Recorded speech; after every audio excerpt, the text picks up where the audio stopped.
Hi, my name is Matisse, and this is my story. When I was growing up, I grew up in a Christian home, and it was chaotic, and I felt like we were always in that space of trying to renew our faith in Christ or renew our salvation. I don't know if that was the feeling that my mom had, but I think she desperately wanted a relationship with God.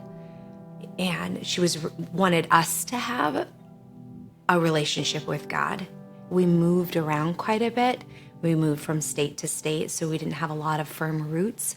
I remember particularly in early high school, sitting outside and praying and not quite being able to put the pieces together of the chaos in our life and the saving grace of the Lord.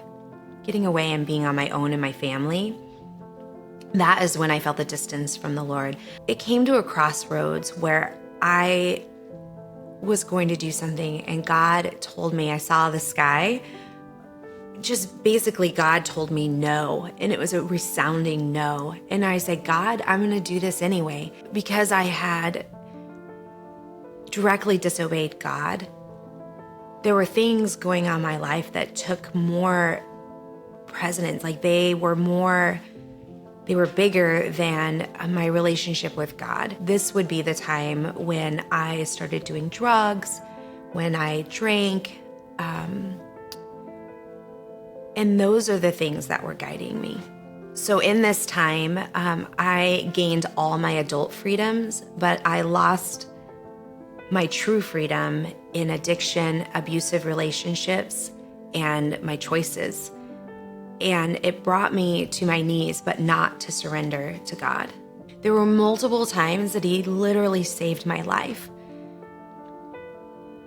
And He knew that He was going to save my life, even if I was going to turn around and do the exact things that I had been doing. If I was going to go back to the same lifestyle and do the same things and not turn and follow Him, He saved me so many times. He had me in His arms. He never left me, even though I had turned from Him.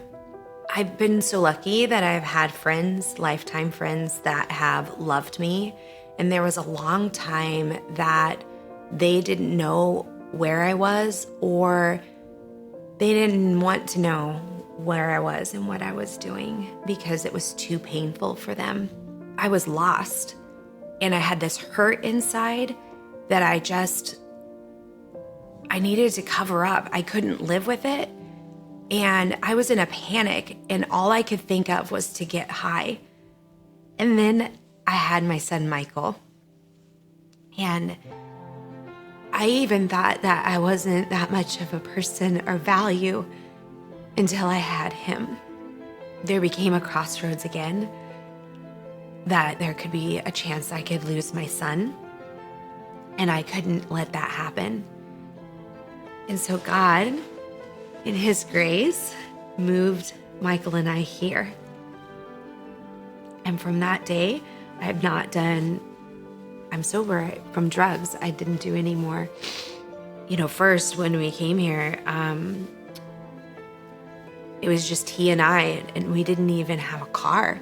And we just worked really hard. We were taking the bus. I worked on Sundays, and there was a daycare next to Michael's there was a church next to Michael's daycare, and I could go to church for just the right amount of time until my next bus connection came. And then those connections brought me to another church that brought me to a church that brought me here to Calvary. And I felt God in those connections. And it was still really, really hard. And I was still in a lot of pain. And I came in, and every time I hit the door, I would burst into tears. And it just was so frustrating. It was frustrating, and it was hard. So even though I had found my way back to God, it wasn't an instant miracle to just step into a perfect life. That's not what happened. And God works in everyone's life differently. But I think it's so important to know that that is not how it happened for me. God worked in different ways. He brought me here. I joined a growth group, and they just loved on me. They loved on me, and I came every week, and I cried, and I was honest, and I was transparent about where I was because I just wanted help. I just wanted to get better. And those women loving and supporting me changed my life. And I still know them and love them. And I know that God worked through those women. But I do feel like it's important to know, if you have someone in your life that's addicted and so lost that you can't bear to know what they're up to or what they're doing, pray for them. Keep praying for them and don't lose hope, because there's always hope.